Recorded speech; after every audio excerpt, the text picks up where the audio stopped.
In this video, we will talk about Newton's law of gravitation.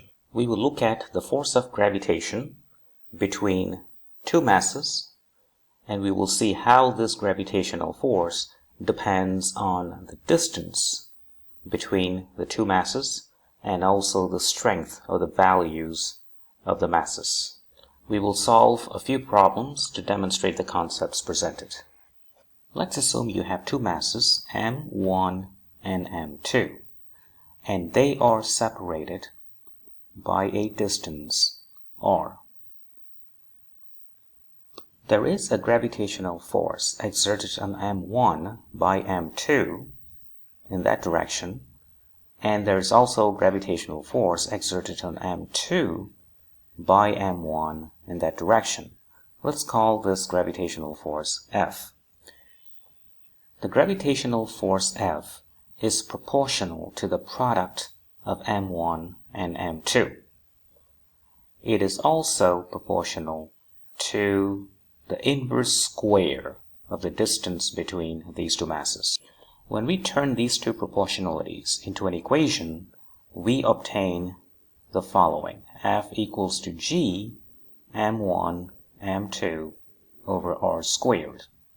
The proportionality constant G is known as the gravitational constant, and it has a value of 6.67 times 10 to the power minus 11 Newton meter squared per kg squared. This result here is what we called Newton's law of gravitation.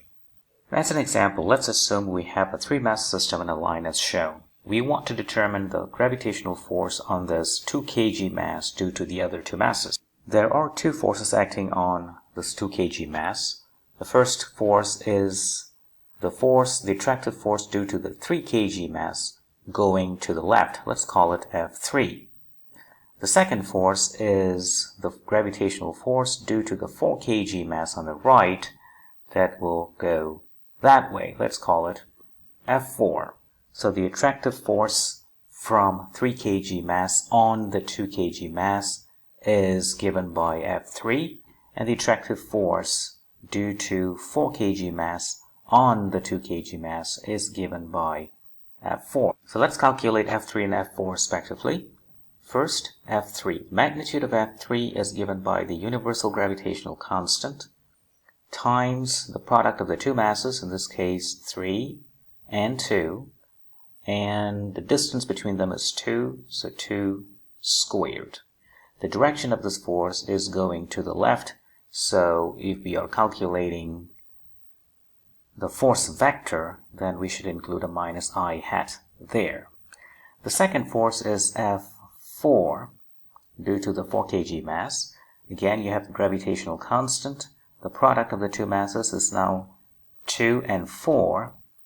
Distance between them is 3 meters, so you take 3 squared.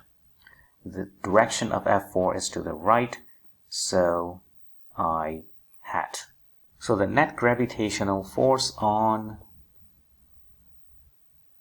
the 2 kg mass is given by the vector sum of these two forces, F3 plus F4, which can then be rewritten in this form, which will give us minus 4.1 times 10 to the power minus 11 Newton I hat.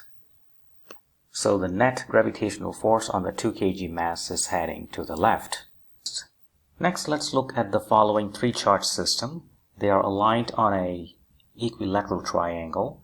Let's say we want to determine the force on the gravitational force on 1 kg mass due to the other two. So how do we do it? The free body diagram of that 1 kg mass is as follows. It will be attracted by the 2 kg mass in that direction and by the 3 kg mass in that direction. So let's label it as F2 and the other force is F3 respectively. So since this is a equilateral triangle, so that angle right there is going to be 30 degrees and 30 degrees. Let's start with F2. It has two components, x and y component. Of course, we take that direction to be y and that direction to be x. And that angle right there is 60 degrees. The magnitude of force F2 is given by the gravitational constant g times the product of two masses, 2 and 1, divided by the square of the distance, which is 2 squared. So the vector F2 has two components, the x and y component. The x component is g 2 times 1 over 2 squared times cosine 60 degrees in the direction of minus I hat. So that is that direction. So x component is that way. The y component of F2 is going up like that. And that's given by g 2 times 1 over 2 squared times sine 60 j hat. Now, since cosine 60 is half and sine 60 is square root 3 over 2, we can write this term in the following manner. The next force is F3, the force on 1 kg mass due to the 3 kg mass, right there. In I hat j hat notation, F3 is as follows. G times the product of the two masses is 1 and 3. The distance between them is 2 meters again, so it's 2 squared. Now the component. As before, the x component of F3 is going to the right, so that means that is cosine 60 degrees, I hat, and the y component is going up.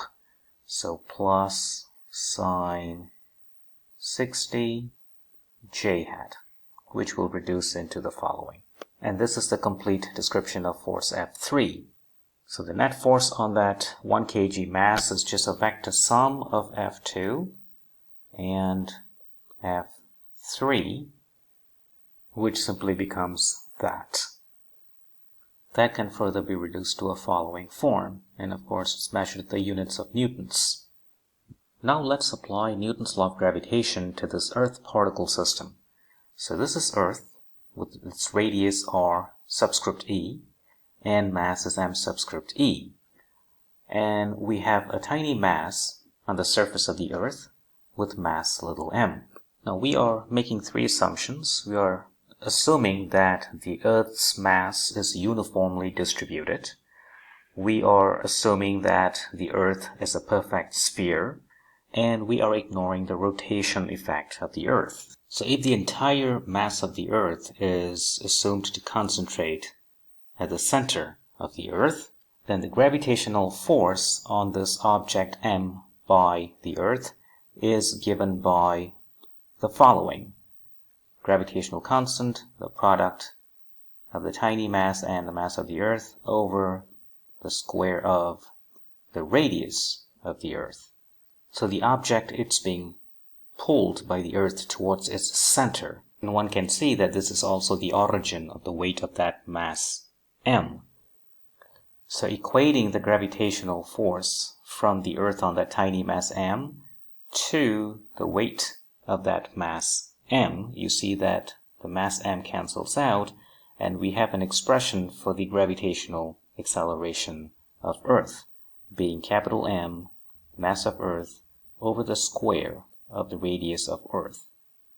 If we take the mass of Earth to be about 5.98 times 10 to the power 24 kg, and the radius of the Earth to be 6.37 times 10 to the power 6 meters, and using the value of the universal gravitational constant of 6.67 times 10 to the power minus 11, we can calculate the gravitational acceleration to be 9.83 meter per second squared, which is not far off from the theoretical value of 9.81 meter per second squared.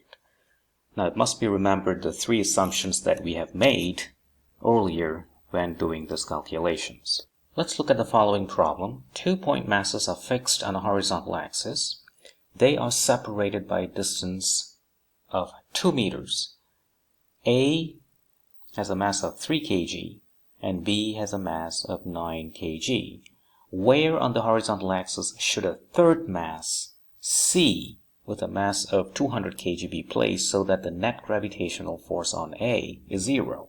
So let's assume we place the object C at distance x to the left of A.